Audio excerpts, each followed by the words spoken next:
the handheld holds, it listens to two frequencies at the same time, so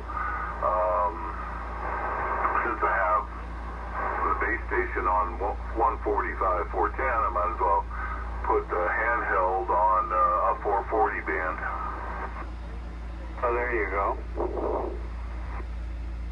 Yeah, I was trying to figure out, and I had it working, but I don't remember how. I'm trying to have it log automatically to HRD.